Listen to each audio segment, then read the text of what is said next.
Tagar Institut, Jurnalisme dan Riset.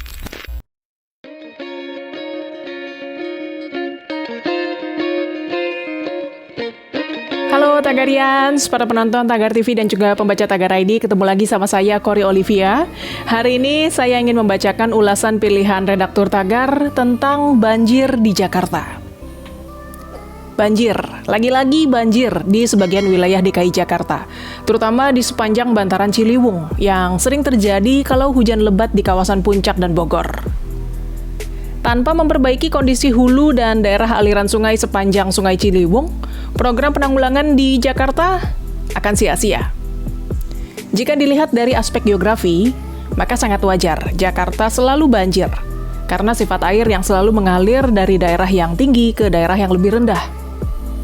Kalau disimak gambar aliran Sungai Ciliwung dari hulu di Mandalawangi, Kabupaten Bogor, dengan puncak tertinggi 3.000 meter di atas permukaan laut, secara alamiah, air sungai dari hulu akan mengalir deras ke Jakarta, dengan rata-rata 5-7 meter di atas permukaan laut.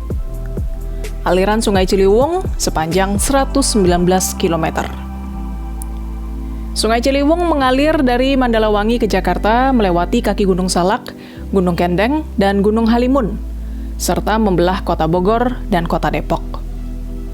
Sungai Ciliwung jadi muara beberapa sungai sebelum bermuara ke Laut Jawa di Teluk Jakarta. Itu artinya daerah di sepanjang aliran Ciliwung, terutama di bantaran di daerah yang lebih rendah, akan selalu digenangi air ketika sungai meluap. Kondisinya kian parah kalau air laut sedang pasang dan tinggi daerah bantaran rendah jika dibandingkan dengan permukaan air laut. Maka cara berpikir Jokowi dan Ahok ketika mereka masih menjadi gubernur dan wakil gubernur DKI, yaitu memindahkan pemukiman warga dari bantaran kali, adalah solusi jitu, menyelamatkan warga. Karena apapun yang dilakukan, bantaran kali akan tetap kena luapan air kali, jika debit air dari hulu besar. Program itu dilanjutkan Ahok, karena Jokowi pindah kantor ke Istana Merdeka. Dan Ahok pun mendapatkan perlawanan dari banyak kalangan. Program belum selesai, tapi Ahok sudah kalah dalam Pilgub 2017. Selain karena perbedaan letak geografis berdasarkan tinggi daerah di aliran di atas permukaan air laut, air hujan mulai dari hulu sampai hilir jadi run-off atau aliran air di permukaan tanah. Karena kondisi daerah tangkapan hujan di hulu dan di sepanjang daerah aliran sungai tidak lagi bisa menahan air hujan. Di kawasan puncak lereng dengan kemiringan lereng di atas 40% pun sudah dijadikan lahan palawija dan pemukiman, sarana pariwisata dan vila-vila pribadi. Tanaman palawija dan pemukiman serta bangunan pariwisata jelas tidak bisa menyerap air hujan, sehingga jadi run-off yang pada gilirannya akan menimbulkan banjir bandang dan longsor. Jika di hulu dan daerah aliran sungai ada hutan dengan tanaman keras dan rumpun bambu, maka air hujan akan ditahan dan dilarikan ke bawah permukaan tanah melalui akar-akar pohon. Air hujan yang jadi run-off kian deras karena di sepanjang aliran Sungai Ciliwung, beberapa situ sudah beralih fungsi jadi pemukiman, sehingga tidak bisa lagi menampung air sebagai penahan aliran air permukaan. Jokowi sendiri membangun bendungan Ciawi dan Sukamahi untuk menahan laju air Sungai Ciliwung sebelum sampai ke Jakarta. Pembangunan bendungan ini terus berjalan di bawah pengawasan Kementerian PUPR. Dua bendungan itu akan menampung aliran Sungai Cisarua, Sungai Cibogo, dan anak Sungai Ciliwung sebesar 6,45 juta meter kubik. Selain menampung luapan air, bendungan ini pun jadi areal penguapan air sehingga daya tampung terus meningkat. Di zaman kolonial Belanda, di daerah hilir, dalam hal ini Jakarta, selain membangun danau buatan, juga disediakan areal luas untuk penguapan di beberapa lokasi, yang sekarang berganti fungsi jadi pemukiman dan kegiatan bisnis. Kalau saja konversi areal penguapan itu disubstitusi dengan membuat areal penguapan baru, tentu tingkat keparahan banjir di Jakarta akan berkurang. Apapun yang dilakukan Pemprov DKI Jakarta untuk mengatasi banjir kiriman akan sia-sia, karena persoalan bukan di Jakarta, tapi di hulu dan di sepanjang daerah aliran Sungai Ciliwung. Jakarta memang sudah rawan banjir sejak awal pembentukannya, mengingat latar belakangnya adalah rawa. Bahkan sejarah banjir Jakarta sudah terjadi sejak era Kerajaan Tarumanegara. Berikut sejarah singkat banjir Jakarta yang Tagar rangkum dari berbagai sumber. Yang pertama, zaman Kerajaan Tarumanegara. Pada masa kekuasaan Raja Punawarman, sang raja pernah memerintahkan penggalian terhadap Kali Candrabaga, sekarang Bekasi, dan Kali Gomati, sekarang Tangerang, sepanjang 12 km untuk mengatasi masalah banjir. Ketika itu, wilayah Jakarta adalah bagian dari Kerajaan Tarumanegara. Peristiwa itu tercatat dalam prasasti Tugu yang kini disimpan dalam Museum Sejarah Jakarta. Catatan dari prasasti itu setidaknya menunjukkan bahwa Jakarta sudah mengalami persoalan banjir sejak 15 abad yang lalu. Kemudian era kolonial.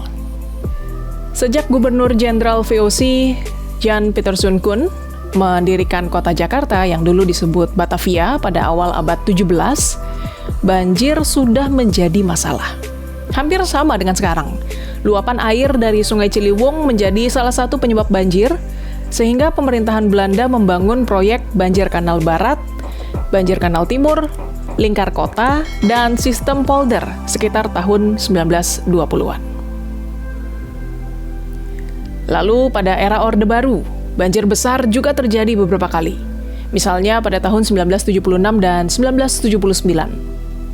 Gubernur DKI Jakarta saat itu, Ali Sadikin, juga menggandeng pihak asing, yaitu Netherlands Engineering Consultant, untuk membangun waduk dalam kota, serta pembuatan saluran baru seperti saluran Cengkareng dan Cakung. Meski sudah dilakukan perpanjangan saluran kolektor, normalisasi sungai, sampai sodetan kali, banjir besar tetap terjadi di awal 1976. Bahkan pada 1979, banjir menggenangi pemukiman warga dengan luas mencapai 1.100 hektar. Kemudian di tahun 1996, Jakarta juga diguyur hujan deras dan membuat Jakarta terendam air setidaknya setinggi 7 meter. Kemudian di tahun 2007, pada era kepemimpinan Gubernur Sutioso, setidaknya ada 60% wilayah Jakarta terendam banjir. Bahkan di beberapa titik, ketinggian airnya mencapai 5 meter. Peristiwa ini disebut-sebut sebagai salah satu banjir terburuk yang pernah dialami Jakarta, dengan kerusakan terparah di Jakarta Barat. Berawal dari hujan lebat yang berlangsung sejak 1 Februari sore sampai 2 Februari, ini membuat 13 sungai yang melintasi Jakarta meluap. Banjir yang merendam Jakarta selama 10 hari ini pun memakan korban tewas hingga 80 orang. Lalu banjir besar di Jakarta kembali terjadi pada 2013 ketika posisi gubernur masih dijabat Joko Widodo. Banjir yang terjadi pada Januari hingga Februari 2013 itu bahkan sampai melumpuhkan pusat kota, menggenangi kawasan Sudirman dan juga bundaran HI. Kerugian diperkirakan mencapai 20 triliun rupiah. Saat itu korban meninggal sekitar 20 orang dan 33.000 orang harus mengungsi. Lalu pada awal 2020 juga terjadi banjir besar di Jakarta. Bahkan di media sosial ramai beredar foto dan video mobil mewah terseret arus banjir. Sebenarnya ini bukan banjir besar pertama yang terjadi di era Gubernur Anies Baswedan. Karena pada 2019 juga terjadi banjir besar di beberapa daerah di Jakarta Timur.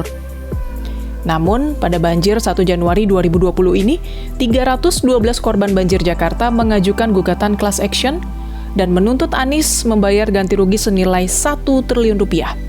Karena Anies dianggap melakukan perbuatan melawan hukum dengan tidak melakukan kewajibannya sebagai kepala daerah dalam melindungi warga Jakarta dari dampak banjir. Tagarians, demikian ulasan pilihan redaktur Tagar hari ini tentang banjir di Jakarta. Subscribe YouTube channel Tagar TV dan klik loncengnya juga untuk mengikuti video menarik membahas topik terhangat hanya untuk Anda. Saya Kori Olivia, Tagar TV.